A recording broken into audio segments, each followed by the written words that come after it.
Thank you all for joining us today. Personally, I've been very excited about this session, and the reason being is that whenever I meet a CDO who's new in their position, the first thing they say to me is, I'm working on my data governance. And so what we've experienced and what I personally have noticed over the past few years is that data governance is the #1 thing for CDOs, especially in the financial services industry. And it goes beyond regulation. It goes beyond checking a box. It's really designed to move that organization forward and accelerate their data-driven transformation. So I've been looking forward to this conversation all week. Thank you guys for joining us today. I'm going to have our panelists introduce themselves and would love to know from each of you what it is you do today, where you've been in your career, and what do you do for fun on the weekends. Kareem? Sure. My name is Kareem Jasani. I started off as a data engineer, specifically with a financial institution doing programming with COBOL, IMS, DB2, so I'm aging myself quite considerably. After which, the succession was to a client-server opportunity, thereby then progressing myself to digital transformations, modernization of legacy systems, and gradually, because coming to that realization that data is an asset, it's gold, basically, and basically portraying that to the organization or to the CDO, exactly what you said. I work for Kainos right now. It's an international service integration company heading up their entire data division in North America. What do I do for fun? I'm a big Star Wars and Marvel fan, so I like to play with some toys with my kids and watch Star Wars and looking forward towards the movies. Nice. Thank you. Ravi? Hey, it's a pleasure having me on this panel, Kris. My name is Ravi Gedela. I'm the Chief Executive Officer of Banking Labs. It's an AI-powered banking company. We currently work with all sizes of banks in digital transformation, cloud transformation. I started as a Java programmer. Then I was a part of product development with IBM Research. Then I was working as an architect with a few banks, and then I became an advisor to a few CIOs, a few North American banks, and I'm here today. And on weekends, one day, I take my kids out for their classes and make sure that I govern them well. And one day, I take my colleagues for dining and wining. Very nice. Adnan? Thank you. Thanks, Kris. Pleasure to be here. Good afternoon, everyone. My name is Adnan Haq. Just a bit about myself. Started off developing VBA in the trading floor of RBC, which was a very interesting experience. But from that, I've had a very unique experience of being involved in the healthcare industry, digital industry, marketing industry, in the consulting space, and then back to banking, all encompassing technology, data, and client relations. So when you put that all together, it's a full journey in the data space. And right now at TD, I'm overseeing TD's migration to cloud for all enterprise data analytics capabilities. So it's one of the tier 1 programs in the bank, and part of that. In terms of interest, I spend my time playing a lot of sports, watching sports when I can, and spending time with my daughter, going off to restaurants and just keeping myself busy, whatever hobbies I have, and also a big fan of Marvel as well. So there's always lots to do when you turn on one of those movies on Netflix every now and then. That's awesome. Great to have you guys here. I know we were talking before about Adnan, Ravi, and Kareem. All of them did an undergrad, right? I believe in computer science. We just all discussed that, and today leverage that technology background with a heavy focus on providing for the business and understanding the business requirements. So I think we'll have a wonderful conversation that spans both worlds, which is what has to happen for effective data governance today. For those of you who don't know, I will say a little bit about Snowflake and who we are and what we are seeing in the data governance space and why we're so passionate about this. So Snowflake is a data platform built for the cloud. We were founded in 2012 by a number of architects from Oracle who believed the only way to create a data platform for the future was to shake the Etch-a-Sketch and start from scratch. And after 3 years of core development, $75 million in VC funding, we launched the Snowflake Data Cloud. And we designed it to be a highly agile solution that also simplified governance. So we're one platform that essentially provides data engineering, a data lake, data warehouse, data science, all under one roof and all running on Azure, AWS, and Google. So we are a multi-cloud solution. And not only do we run on all three clouds, but we allow any company on Snowflake to share data with one another. And so this opens up tremendous opportunities where an organization like Equifax can provide all of their data live to any Snowflake customer that is on Google, AWS, or Azure. Subsequently, we have become the fastest growing software company of all time, and we are the most highly valued organization or software company in the world today on the New York Stock Exchange. We have the largest enterprise software IPO of all time.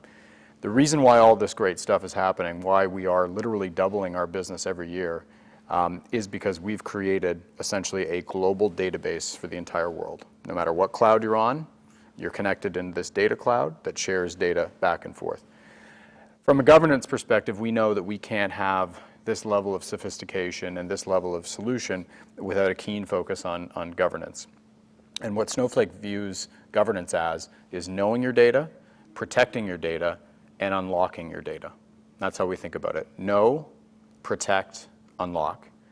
By knowing your data, we're talking about cataloging and lineage, and we deploy features such as object tagging, so we know exactly the source of all of the different data that is being used in the data lake or the data warehouse. Protecting your data is around things like dynamic data masking, so ensuring that only the right people can see the right data and that it is highly secure. Could also be role-based access control and components like that.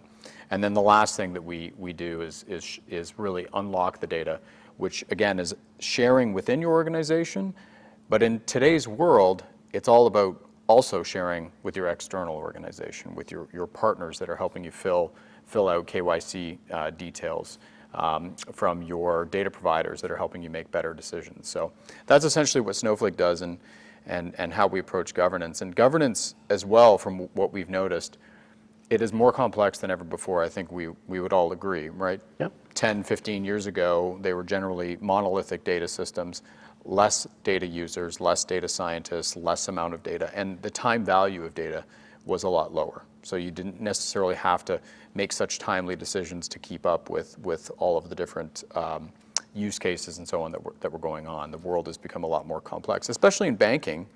When you think about fintechs, right? If you think about TD, for example, you're now competing with organizations like Clearco that are offering business loans, and they're a data-first startup that's coming to market.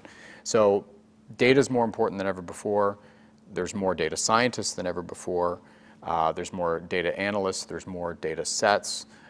It's now semi-structured. It's unstructured. There's so many things to glean from, and you've got to solve the governance problem of all that, of all the degree to which the world's changing. You have to solve it, but you also have to make sure it doesn't slow down these new requirements that are largely being driven by cloud. Last thing I'll say in this opening is that the way that companies are generally looking to solve and service these needs of the business is by deploying a data mesh. And a data mesh is this idea of people and process that we're going to allow more self-service domains around data, around the organization, and then a data fabric, which is the technology that pulls together that business mesh.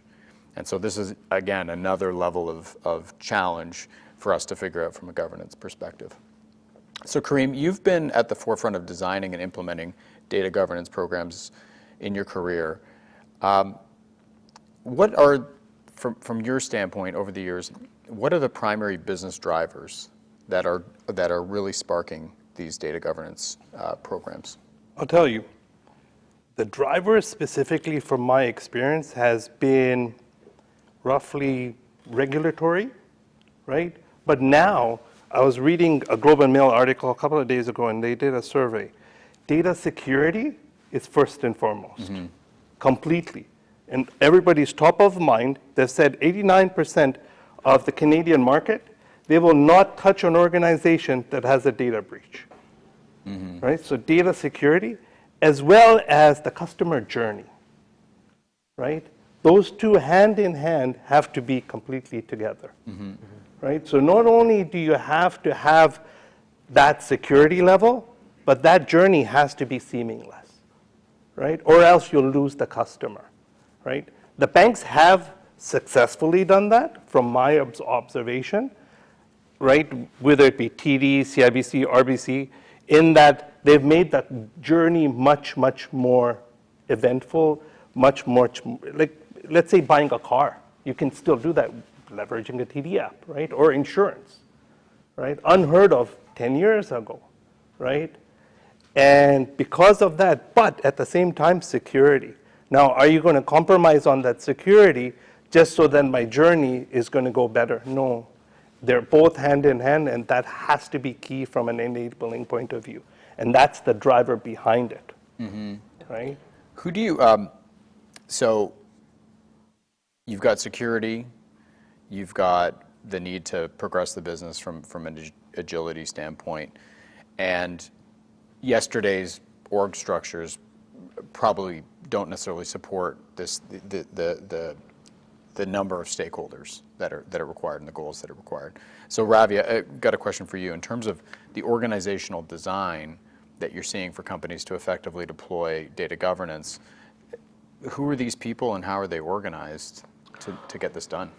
Well, in the financial industry landscape, though you see different size of the banks. For the larger banks, they have a defined organizational structure. In these cases, CDO would ideally sponsor these kind of initiatives.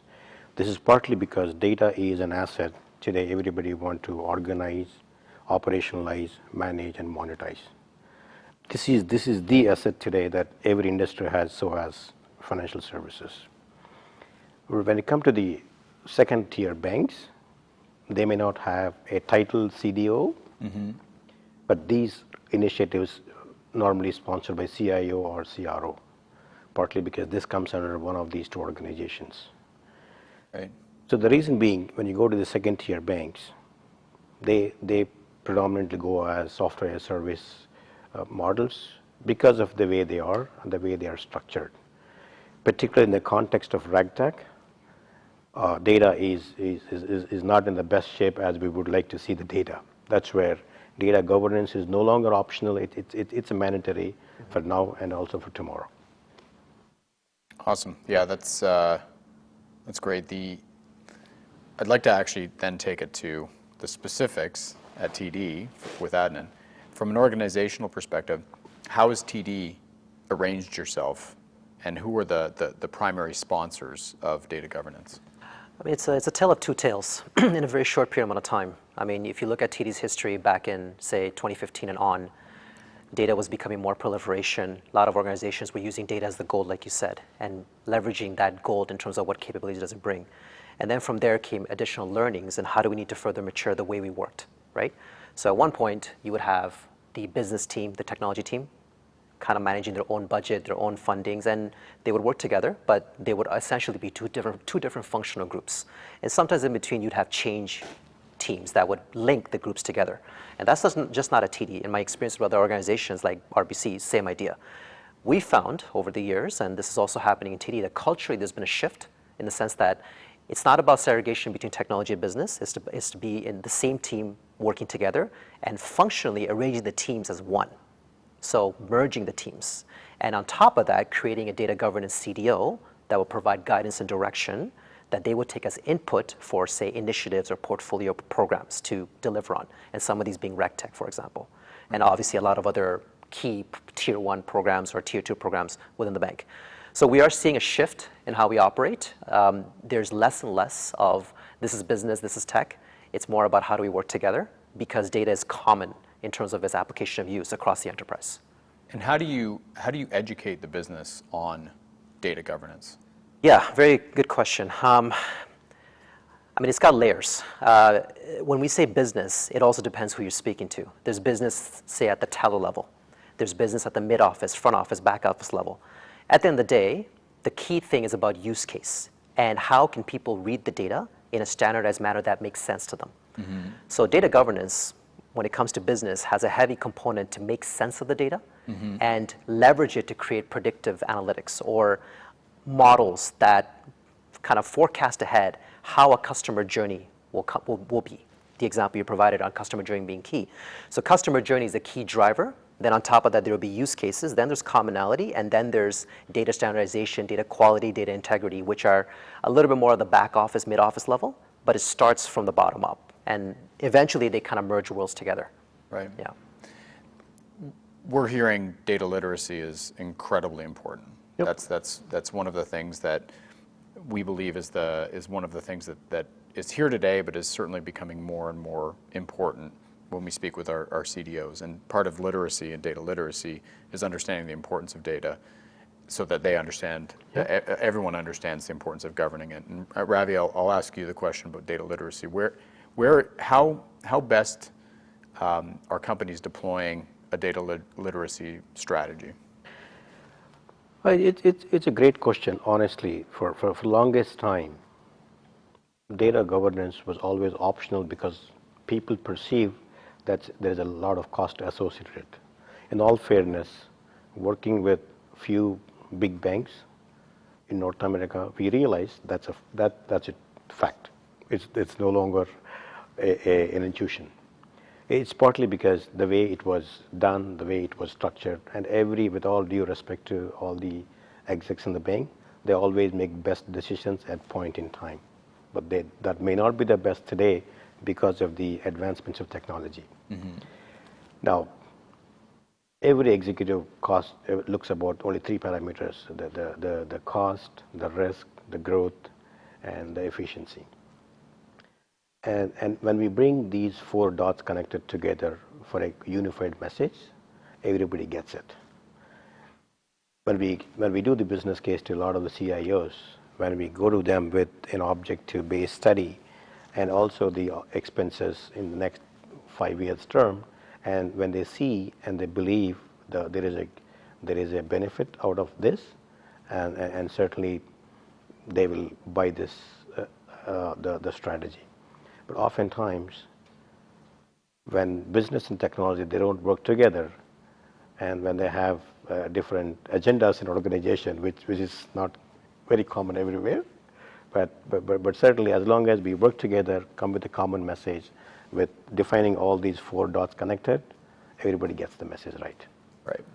Yep. Just make sure that there's the pillars, and you just Yep. keep repeating those Yep. pillars. And just to add to that, so I think that's interesting because I think it comes down to the term value, Yep. right? And that value term is actually not just even about business tech, but also cross-line of business opportunities, right? So to your point about data literacy, it's as simple as a question.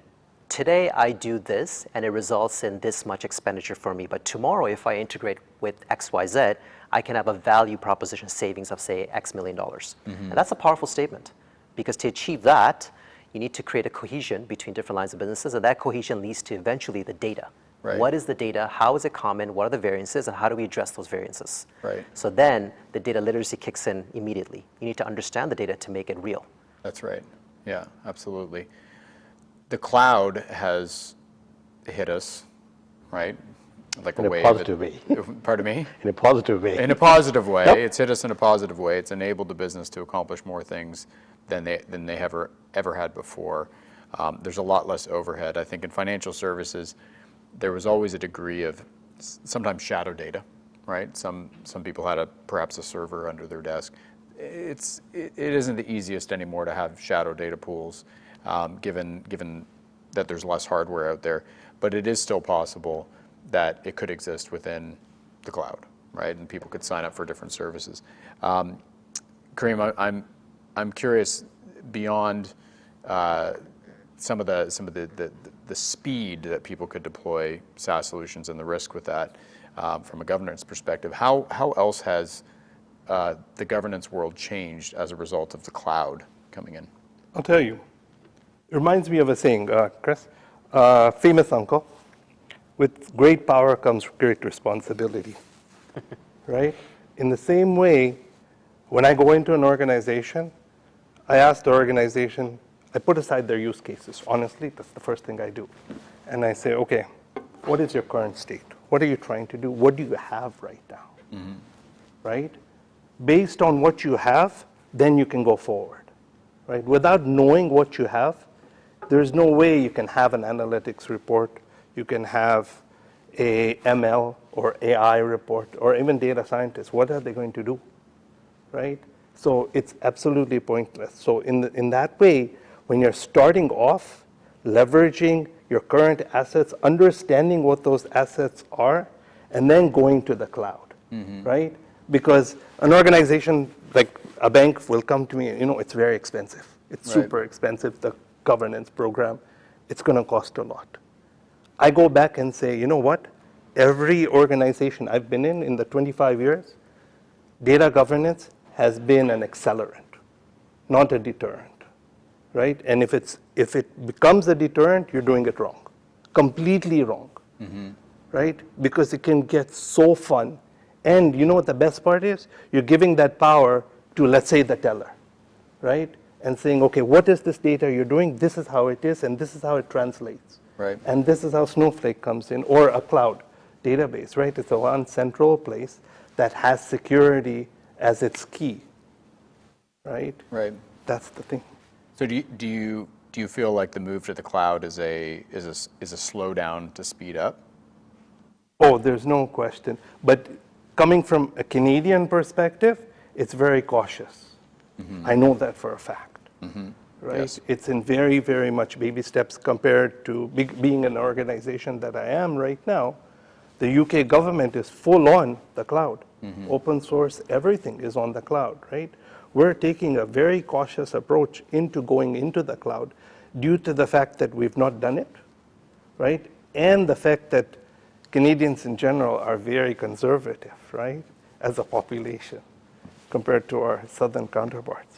Oh, absolutely. In terms of cloud adoption, Yes. there are some organizations in the banking world in Canada that are very much moving more quickly to the cloud than others, and we observe that. And one organization is TD, and we've seen public announcement around Azure and the relationship that you have with Microsoft. That's excellent. Tell us a little bit about the journey so far to the cloud at TD, and if you'd like to tie in how you've had to adjust in your world from a governance perspective in the cloud journey, that'd be great. Yeah, I mean, it's been an iterative journey. It has not been like a big bang, let's go all in type of approach. And to your point, risk, aversiveness, security, classification have been key drivers of how that journey is going to pan out. So TD, I mean, it's no secret, TD has a really good relationship with Microsoft and their Azure cloud vendor of choice.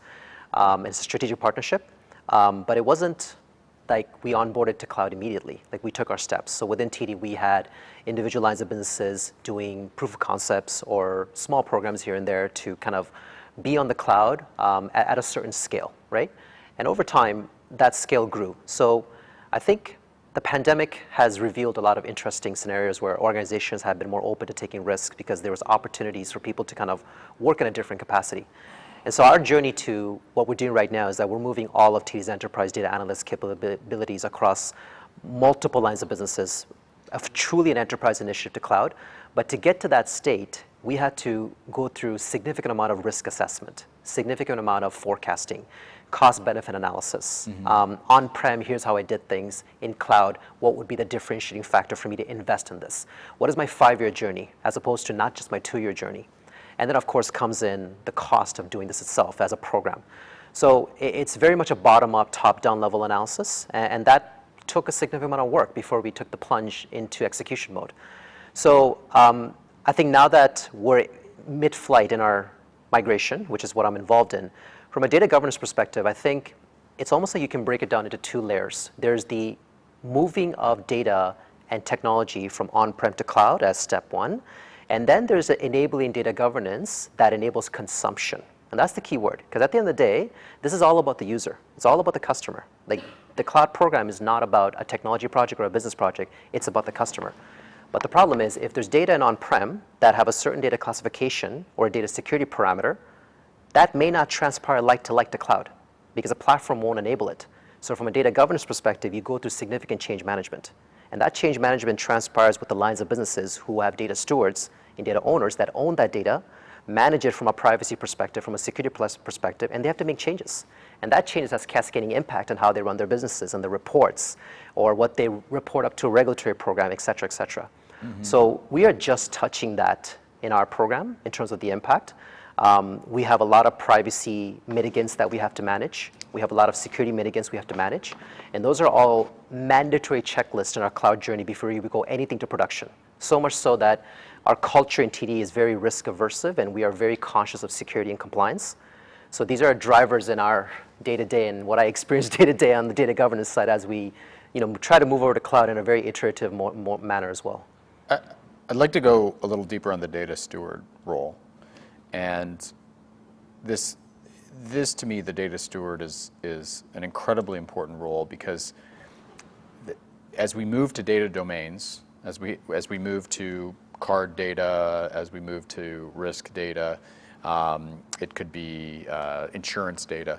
As we move to those different data domains, you do need to have someone who's accountable and to help you in that journey, and they're incredibly important. I've heard of one organization, an airline that we work with, that they actually measure their data stewards on the consumption of data. Right. So they actually have a measurement, and they can do that with Snowflake. They can actually see how many people have actually consumed the data sets and to what degree, and that's part of the bonus for the data steward. So the data steward's always essentially looking to provide value. But tell us a little bit more about the data steward and the objections, or the objectives, I should say, the objectives that a data steward should have to help migrate to the cloud and to apply governance. Yeah, I mean, I'll do the best I can. I'm not a data steward expert, but in my experience in doing the cloud program, we've had direct interactions with every line of business data stewards and data owners and data privacy delegates. All three work in tandem, so it's not just a data steward. And it's interesting in a large organization like ours in TD, where every one of them have a different responsibility. At the end of the day, it comes down to your very point that I mentioned, you mentioned as well, consumption. How am I going to restrict a field in a source code that only certain users will get access to for what they need to do?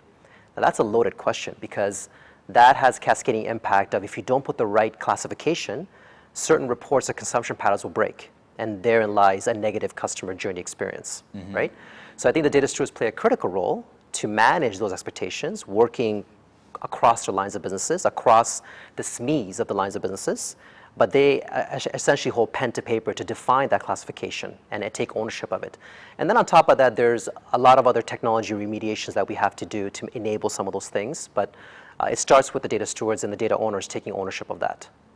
Great. Yeah, you have to have accountable people, right?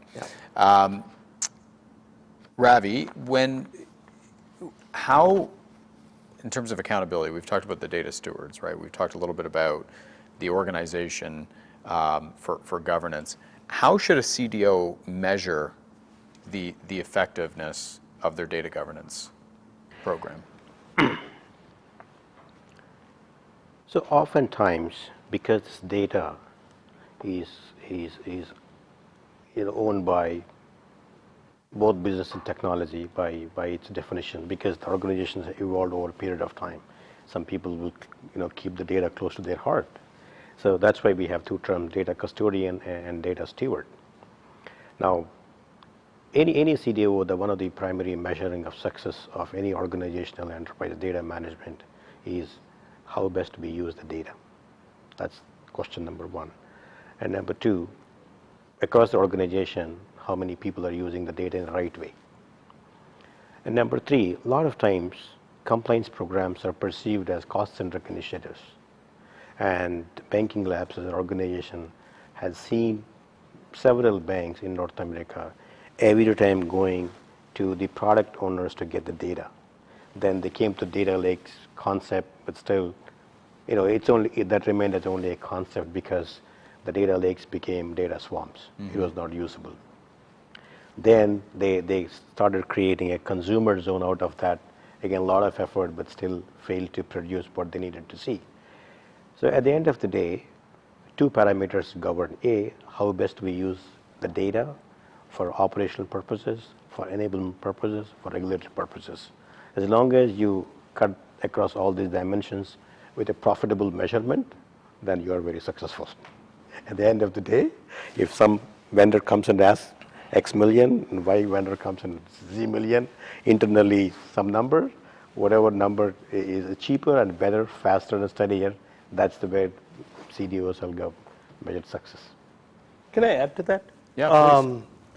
From my experience, organizations come to me for help in terms of a proactive approach or a reactive approach, right? Reactive is when there's a data breach, now we're stuck, and how are we going to fix it?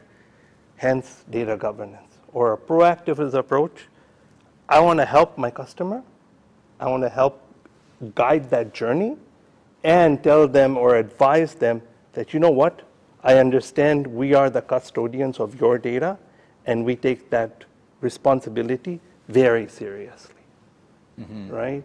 And depending upon those two approaches is how an organization deals with that, right? Because I have come across opportunities where there was a breach, they bring me in, and it's the same thing that happens every single time, right? Right. Where they don't know what they did, help, right? Coming in and saying, okay, now you have this current state, how do we fix the current state? Show them, now you have to do a culture change, right? So it's just not a technology and can throw all this technology at the organization. It's both from a technology and from a policy level, and how do you meld the two together, right? Because IT is not king. Not anymore, right? It's the business and IT working together in partnership, right, to achieve that final goal. The cloud and primarily SaaS managed applications give a lot of promise to the business, right? The business can in theory, do more than they ever had before, and they want to go fast. And I can tell you that in the financial services industry, you'll definitely see that from some of the capital markets folks in your organizations, where they are very impatient to get the latest technology. So how do you communicate, and I'll put this back to you, Kareem, how do you communicate jurisprudence and explain to them the importance of governance, or I don't know, help them develop a little bit of patience? That's a very challenging question. Not that one. It wasn't on the list. And I But I was going to apologize say, Yeah. it's not on the list. Yeah. I will tell you, because that came to me. Okay? It does not also come from the business. It comes from the technology, saying we want the best in technology. Right. Okay? Or the latest and greatest. And I go to an organization and tell them, okay, let's take a step back, right? Because when there were 3 cloud providers, long time ago, right? Each bank or each financial institution put something in the, let's put it on the wall and throw it and see if it sticks, right? Be very honest, right? Now, in the same way, when I go to an organization, I will never, ever, ever advise the flavor of the day, the week, or the month. It's the year. I want everybody else to have tested it, brought out all the bad things about it, and the organization fixes itself or the vendor fixes itself. Hence, then I will advise this organization or my client to say, you know what, let's go for it, right? If whether it's simple as ETL going from IMS to the cloud, to Azure, and doing an end-to-end encryption, right? And knowing the lineage across it, right? Or as difficult as, putting across this really, really hard web app or API. Right.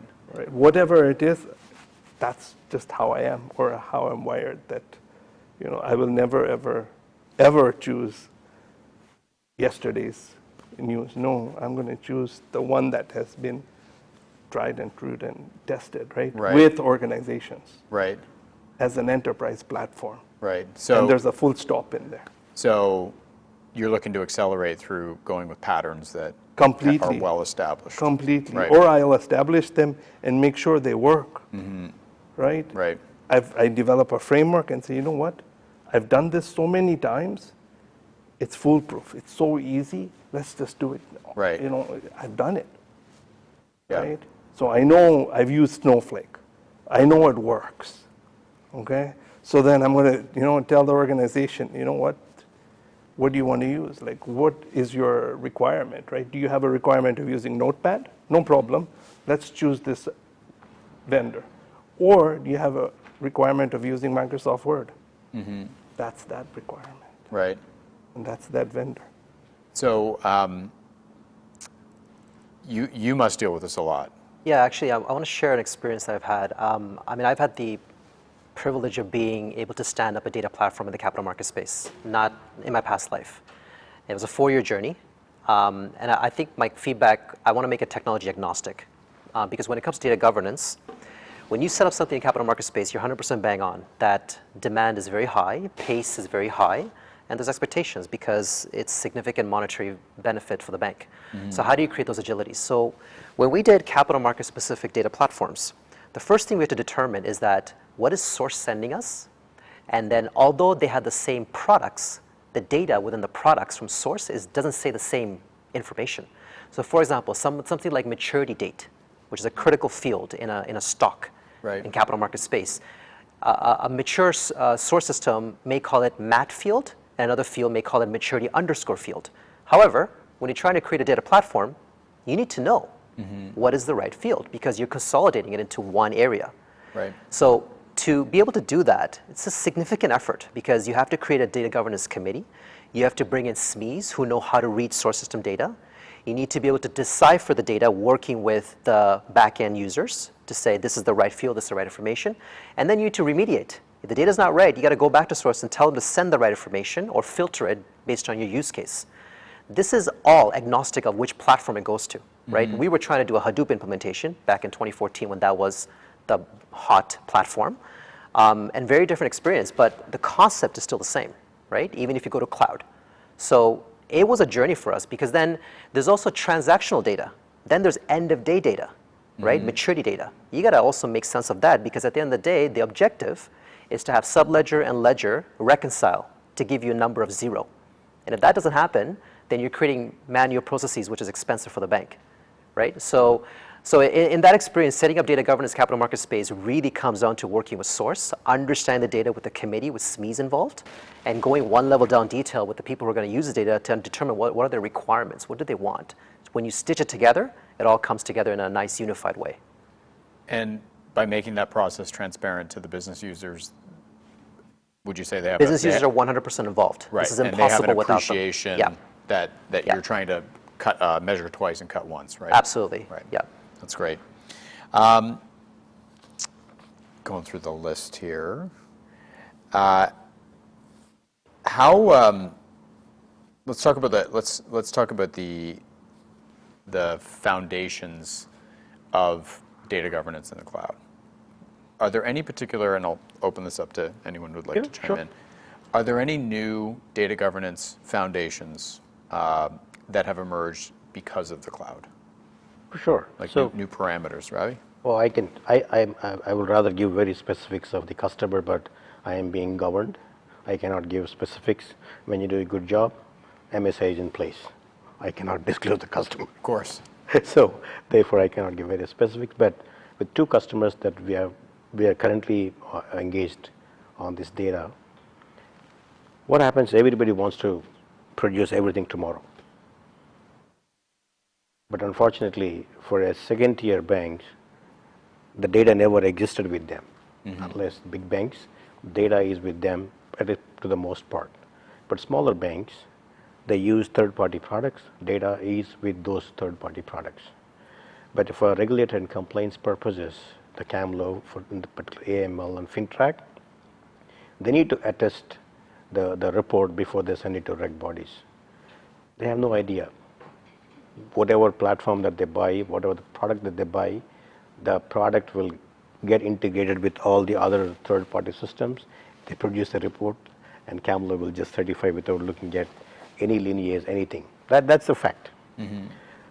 Now, what is more important, in our opinion, consulting all the big banks and small banks, with the cloud adoption, security becomes very, very critical. And that's one thing that's hindering most of the financial institutions to go on cloud in a bigger way. But I think we will get, in our opinion, I think all banks would go to the cloud for sure, if not today, tomorrow.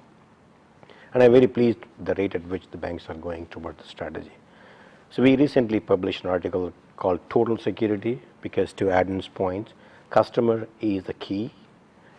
That's the heart of the banking business. That's why trust is very, very critical. Most of the vendors, they claim that everybody has security embedded into this. At the end of the day, banks are responsible to ensure that trust is not broken with customers. So banks must orchestrate all the tools, platforms, everything together to continue to retain the customer trust. That's number one priority for banks. It was there always, but the emphasis on security will continue to increase with the cloud. With the cloud. And number two, the platforms like Azure, GCP, and AWS, everybody has their own security module. But the fact of the banks today is we are all multi-cloud environments. No one vendor data governance module would work. So definitely they look at something, how they govern the data, bringing transparency to the business before they sign off anything. That transparency, in my opinion, still is in progress. It's not completely there, but I hope that these two things will be very, very clear. You're saying transparency across multiple clouds? Yep. Right. Before business signs off anything goes out of the bank, any reg bodies, any or the compliance management system, it has to be looked at completely. Where the data is coming from, the lineage must be known to them. Right. So multi-cloud is so security has made the cloud has made security even more important than ever. And multi-cloud has made lineage even more important. It's more complex because the moment you bring more clouds into the ecosystem, and it becomes more complex. Kareem, do you see a world where it's not multi-cloud? No. Right? It has to be multi-cloud because of the fact that you're not able to, you should not be, I'm risk adverse. Right? I'm not going to trust one vendor for all my data. Right. Right? As well as looking at it from a data perspective and seeing the transgression of data between history, like let's say when Google came out and then Azure was the last one, right? And now they're number one. So from that perspective, right, it's just very different, and you should not be, it is like, I'll give Snowflake a plug in that. The fact that you're on multi-cloud, right? You're not putting your eggs in one basket, right? For that fact, you've looked at that journey and said, you know what? We're not sure. And what if another player does come? Say IBM, right? Officially, Oracle has said no, but IBM has never said no, right? And the mainframe will never go away, like it or not, right? I'm a big fan of it, right? Because there's never been a breach in it. Till now, knock on wood. But my thing is that the banks in Canada or even around the world have so much invested in legacy systems, it's not going to go away at all, right? Hence the requirement for data governance, and hence the requirement for a multi-cloud facet. Right. Yeah, we've seen in different countries around the world that regulators actually step in and insist on multi-cloud because they're concerned about concentration risk. Completely. Yeah, right? It's been a very important thing, and I can also say that what we're seeing a lot in our business is we're actually seeing cross-cloud DR. So what Snowflake does is you can have an identical Snowflake running in AWS and in Azure, and in the very unlikely event that you lose an entire cloud, you're still operating in the other cloud. Which has happened. With a redundant system. Right? Azure went down, we're right now, what, November? March? February? Like, it was shocking. Microsoft goes down. Like, Teams is down. Oh my God, everything is, it happened. Right. Right? And exactly your point. The fact that, you put all your eggs in one basket, look what happened. Right. Kareem, they're innovating. So yeah, it was like, I don't know what to say, right? Yeah. Yeah, it's a challenge. Okay, so we talked about the cloud driving a need for security, more security from a governance perspective, more lineage. Is there anything else? Yes, access. Access. Yes. Tell us more. So you touched on this a little bit, right? I mean, they tag on to what was mentioned. Cloud provides different capabilities in how to access data from a consumption perspective. It's not like you can just go in with an on-prem, you set up a AD group and user permissions and off you go. There's hoops and bounds that you got to go through, compliances you got to go through before access is enabled. So as a platform, cloud provides more control over that because that is the demand, that is the need, right? Now that access varies, to your point about outbound versus inbound, like access within the organization versus access outside the organizations, two different things entirely, right? But within a large organization where data needs to be much more contained, like the banks themselves, like it's not at a position where open banking is really kicked off in Canada just yet, managing access between lines of businesses is critical, right? Because there's customer privacy information that's impacted. You can get in trouble if the access is not enabled properly and clientele information is shared across people who should not be having access. So I think that's a key differentiating factor in cloud than, say, other on-prem solutions.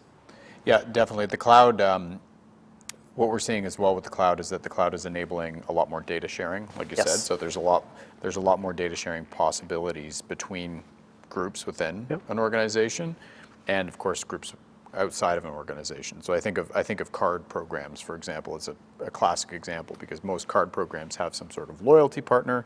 That loyalty partner has a tremendous amount of data that needs to be shared with that card provider if you're going to effectively target your customer and give them offers that interest them.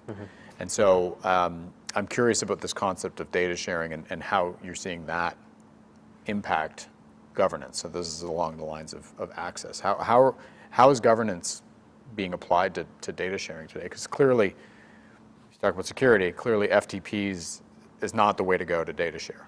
Yeah. So would you like to start? Sure.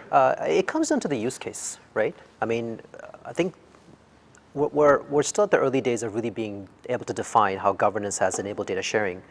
But use case plays a critical factor, and we touched on this a little bit, like different lines of businesses that have different use cases for the data.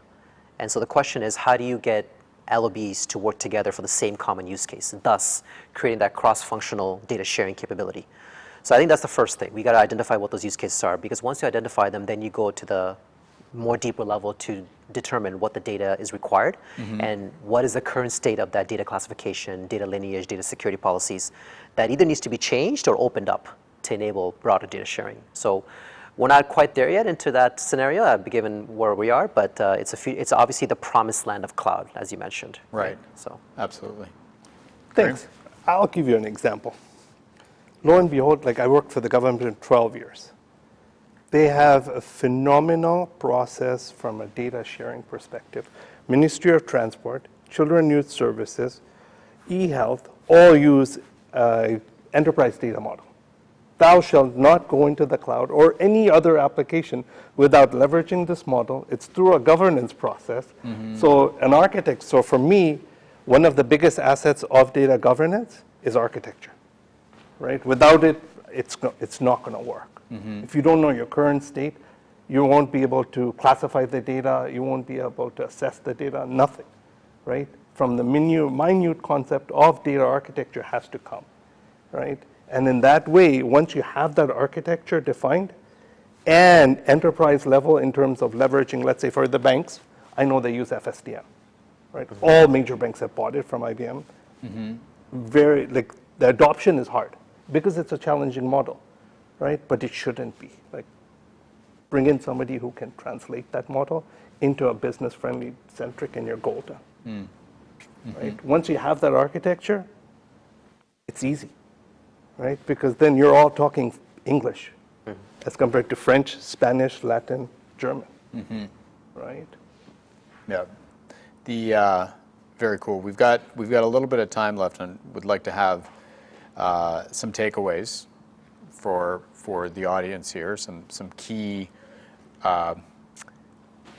memorable actions that you would guide your peers to take, right? And so I like this time machine question. You guys seem like you're into science fiction. There's a bit of science fiction fantasy fans on this panel today, and so we'll get our flux capacitor going. We're going to hop in the DeLorean. We're going to go back in time. Okay, so we're going to go back in time a couple years ago, and I'd like you to go back and tell Kareem some advice about his path in data governance, and what would you tell yourself 5 years ago about this, about the next 5 years in data governance? I'll tell you. What I've learned is data governance is a house. And I've built that philosophy now. Going to C-level or executives, I'm telling them you have to have that foundation. You have to have technology, culture, policy, architecture, right? Once you have those four, go one step above, and then you're going to have real-time data, compliant, alignment of data, right? Many facets. One time above that, you'll get reports from a level 1 maturity level all the way up to ML to level 5.